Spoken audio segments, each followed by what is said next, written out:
Bismillahirrahmanirrahim. Assalamualaikum warahmatullahi wabarakatuh. Perkenalkan, nama saya Salsabila Amelina dengan NIM 22101001021. Kali ini berkesempatan untuk memaparkan salah satu materi tentang fikih muamalah, yaitu akad ijarah.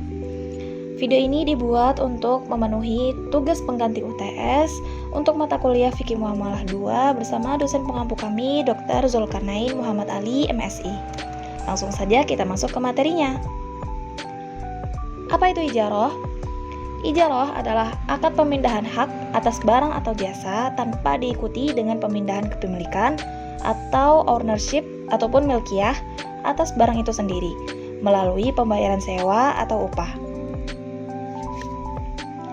Nah, dalil Al-Quran tentang ijarah itu tertera di Al-Quran surah Al-Baqarah ayat 233 yang bunyinya, wa in aradtum an tastardi'u auladakum fala junaha 'alaikum idza sallamtum ma ataitum bil ma'ruf wattaqullaha wa'lamu annallaha bima ta'maluna basir. Yang artinya, dan jika kamu ingin menyusukan anakmu kepada orang lain, maka tidak ada dosa bagimu memberikan bayaran dengan cara yang patut. Bertakwalah kepada Allah dan ketahuilah bahwa Allah Maha melihat apa yang kamu kerjakan. Nah, selanjutnya juga tercatat di Al-Quran kisah Nabi Musa alaihissalam dan putra Nabi Syuaib alaihissalam, di mana pada saat itu Nabi Musa alaihissalam sedang kabur dari kejaran Fir'aun. Lalu tibalah beliau di sebuah sumur di mana orang-orang itu sedang sibuk mengambil airnya. Tetapi ketika Nabi Musa melihat keadaan itu, ada 2 orang perempuan yang berdiri dari kejauhan. Kedua perempuan itu terlihat diam dan tidak ikut mengambil air sumur itu. Lalu Nabi Musa mendatangi mereka lalu bertanyalah, wahai saudariku, apakah kalian apa yang kalian sedang lakukan? Apakah kalian tidak ingin mengambil air? Lalu salah satu dari kedua wanita itu menjawab kalau intinya dia tidak ingin bercampur baur dengan laki-laki. Lalu Nabi Musa berinisiatif untuk mengambilkan airnya dan sekaligus mengantarkannya ke rumahnya. Sampailah ke rumahnya para wanita itu, ternyata kedua wanita itu merupakan putri Nabi Syuaib alaihissalam. Lalu Nabi Syuaib meminta agar Nabi Musa untuk bekerja di rumahnya, kurang lebih seperti itu. Lalu tertulis di Quran surat Al-Qasas ayat 26 bunyinya, qalat ihdahuma ya abati istajirhu inna khairam man istajarta al-qawiyyul amin. Yang artinya, dan salah satu dari kedua perempuan itu berkata, wahai ayahku, jadikanlah dia sebagai pekerja pada kita. Sesungguhnya orang paling baik yang kau ambil sebagai pekerja pada kita ialah orang yang kuat dan dapat dipercaya. Nah, di sini Nabi Syuaib alaihissalam memberikan imbalan atas pekerjaan Nabi Musa, yaitu salah satu dari putrinya yang akan dinikahkan dengan Nabi Musa. Nah, berikutnya kita akan membahas tentang jenis ijarah menurut objeknya. Berdasarkan objeknya, ijarah terdiri dari yang pertama, mengambil manfaatnya seperti sewa mobil atau rumah, berorientasi kepada barang. Yang kedua, mengambil tenaganya seperti jasa, taksi, jasa guru, dan lain-lain. Ini berorientasi kepada pekerja. Hasil yang diterima itu disebut dengan ujroh atau hasil sewa, upah, gaji, dan fee. Nah, konsep ijarah dalam Islam itu yang pertama harus memberitahukan upah, yang kedua harus menyegerakan pembayaran upah, dan yang ketiga harus adil dalam besaran upah. Yang pertama, beritahukan upah.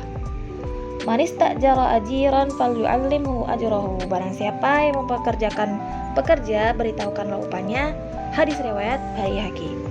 Diwajibkan memberitahukan besaran upah yang akan diterima pekerja sebelum pekerja memulai pekerjaannya. Hal ini untuk memberikan semangat bekerja, memberikan kenyamanan dalam pekerjaan, dan diharapkan pekerja menjalani pekerjaan sesuai dengan kesepakatan kontrak kerja. Kepastian menerima upah secara periodik berarti adanya jaminan economic security-nya beserta keluarga yang menjadi tanggungannya. Selanjutnya, segerakan pembayaran upah. Atul ajira ajrahu qabla an yajiffa arqahu. Berikanlah pekerja upahnya sebelum keringatnya kering. Hadis riwayat Ibnu Majah. Matlul ghaniyyu dzulmun. Menunda penunaian kewajiban bagi yang mampu adalah sebuah kezaliman. Hadis riwayat Al-Bukhari dan Muslim. Diharamkan menunda pemberian gaji padahal ia mampu menunaikannya tepat pada waktunya. Yang dimaksud memberikan gaji sebelum keringat pekerja kering adalah ungkapan untuk menunjukkan diperintahkannya memberikan gaji setelah pekerjaan itu selesai. Nah, di zaman era modern ini para pemangku kepentingan seperti CEO atau pemilik perusahaan itu mengimplementasikan mengimplementasikan hadis ini dengan memberikan gaji sebelum tanggal 1. Itu artinya sebelum tutup buku para karyawan sudah digaji antara kisaran tanggal 27 sampai 28. Selanjutnya, ada berapa besaran upah? Walikulli darajatum mimma amilu waliyuwaffiyahum a'malahum wa hum la yudhlamun. Dan setiap orang memperoleh tingkatan sesuai dengan apa yang telah mereka kerjakan, dan agar Allah mencukupkan balasan perbuatan mereka dan mereka tidak dirugikan. Menurut Ibnu Khaldun, upah ditentukan berdasarkan jenis pekerjaannya. Karena itu, upah yang dibayarkan kepada pekerja dapat berbeda-beda sesuai dengan jenis pekerjaan dan tanggung jawabnya. Sedangkan menurut Ibnu Taimiyah juga menyumbangkan pemikiran ekonomi mengenai upah, yaitu kompensasi ekuivalen yang diukur dengan nilai ekuivalennya.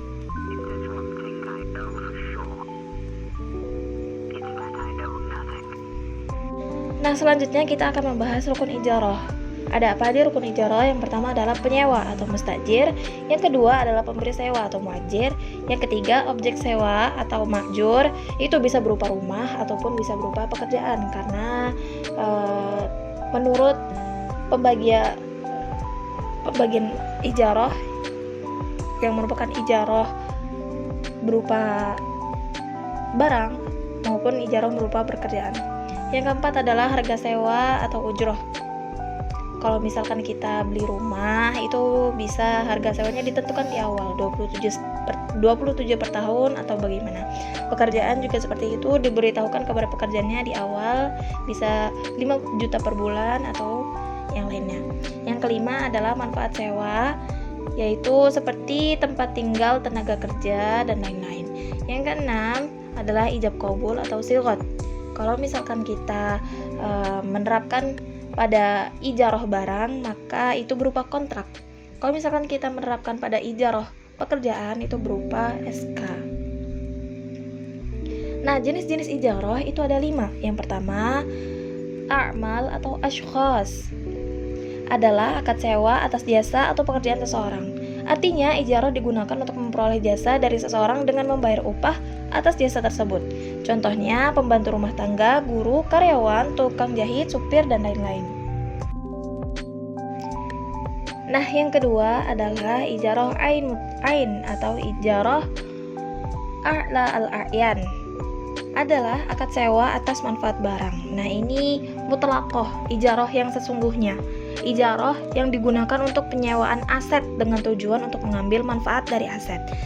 Objek sewa pada ijarah ini adalah barang, contohnya sewa mobil, kontrak rumah, dan lain-lain. Yang ketiga adalah ijarah muntahiyah bitamlik. Muntahiyah bitamlik adalah transaksi sewa-menyewa antara pemilik objek sewa dengan penyewa untuk mendapatkan imbalan atas objek sewa yang disewakan dengan opsi perpindahan hak milik objek, seperti dengan jual beli ataupun pemberian ataupun hibah. Contohnya leasing mobil dan motor. Yang keempat adalah mausufah fil azimmah. Mausufah fil azimmah adalah akad ijarah atas manfaat suatu barang dan jasa yang pada saat akad hanya disebutkan sifat-sifat dan spesifikasinya berdasarkan kualitas ataupun kuantitasnya. Contohnya GoPay, Gojek, GoFood, travel, umroh, atau haji. Dan yang terakhir adalah ijarah tasyrihiyah, adalah akad ijarah atas manfaat barang yang tidak disertai dengan janji pemindahan hak milik atas barang sewa kepada penyewa. Contohnya sewa mobil, kontrak rumah seperti biasanya. Lalu kapan ijarah itu menjadi haram? Ijarah menjadi haram jika zatnya bukan untuk disewakan seperti makanan atau uang. Lalu manfaatnya juga tidak jelas seperti tanah, rumah, tenaga. Untuk apa tanah itu digunakan, diberikan untuk apa, rumahnya digunakan untuk apa, apakah untuk rumah tangga atau untuk produksi, begitu. Lalu ada unsur gharar, yaitu tidak jelas. Ada pula unsur riba, seperti barang ribawi, atau bahkan berupa penipuan dan kecurangan yang bisa merugikan orang lain, dan terakhir tidak terpenuhi rukunnya. Nah, syarat objek ijarah yang pertama adalah manfaat atau jasa tidak bertentangan dengan syariah. Yang kedua, dapat diketahui dengan jelas rumah sebagai tempat tinggal atau tempat produksi, tenaga, pikiran, atau waktu seseorang. Yang ketiga, dapat dinilai-nilai harganya. Yang keempat, merupakan bukan pekerjaan wajib yang memang wajib dilakukan penyewa. Yang kelima, akad ijarah dihentikan jika aset berhenti memberikan manfaat kepada penyewa seperti cacat, meninggal, dan lain-lain. Yang keenam, aset tidak boleh dijual oleh penyewa, kecuali si penyewa mengizinkan untuk menyewakannya kepada pihak ketiga, itu boleh dilakukan. Lalu apa sih syarat ujrah? Syarat ujrah harus termasuk dari harta yang halal. Yang kedua, harus diketahui jenis, macam, dan satuannya. Dan yang terakhir, tidak boleh dari jenis yang sama dengan manfaat yang akan disewa untuk menghindari kemiripan riba fadl. Lalu kita akan membahas tentang sublis, yaitu apa itu sublis? Sublis adalah menyewakan barang kepada pihak ketiga. Hukumnya dibolehkan apabila pemilik barang mengizinkannya, dan apabila pemilik aset tidak mengizinkannya, maka penyewaan kepada pihak ketiga juga tidak dibolehkan. Lalu kita juga akan bahas sewa dibayar di muka. Pemilik aset atau manfaat dibolehkan meminta pembayaran di muka, baik sebagian maupun seluruhnya. Hal ini dimaksudkan sebagai tanda keseriusan penyewa dalam janjinya untuk menggunakan aset atau manfaat tersebut. Lalu kapan sih berakhirnya ijarah? Berakhirnya ijarah jika selesainya masa ijarah. Yang kedua, rusaknya objek ijarah. Yang ketiga, pembebasan biaya sewa oleh pemilik aset seperti atau ibra. Misalkan ada seseorang yang sedang menyewa motor kepada kita, setelah itu kita mengikhlaskan motor itu, misalkan gak apa-apa deh saya ikhlaskan ini motor buat kamu, berarti akad ijarah juga berakhir. Yang keempat, wafatnya mustajir dan muajir. Apakah wafatnya mustajir dan muajir mengakhiri ijarah? Jawabannya tidak. Nah, selanjutnya kita akan membahas aplikasi di perbankan. Jika diterapkan dalam perbankan syariah, maka bank syariah bertindak selaku muajir atau pemberi sewa, dan nasabah selaku penyewa atau disebut juga mustajir. Dalam praktek perbankan syariah, tahapan ideal ijarah ialah ijarah muntahiyah bitamlik. IMBT disebut juga ijarah wal iqtina, ijarah thumbal bay, yaitu akad ijarah yang berakhir dengan kepemilikan aset. Posisi bank dalam IMBT, bank bertindak selaku pihak yang menyewakan dalam akad pertama dan selaku pemberi hibah atau penjual dalam akad kedua. Sedangkan nasabah bertindak selaku penyewa pada tahap pertama dan selaku penerima hibah pada akad kedua. Hal itu karena akad ijarah dan akad hibah atau jual beli tidak bisa digabungkan pada waktu, aset, dan pihak yang sama. Nah, berakhir sudah pemaparan saya tentang ijarah ini. Semoga video ini bisa memenuhi tugasnya sebagaimana fungsinya. Akhirul kalam, syukran, wassalamualaikum warahmatullahi wabarakatuh.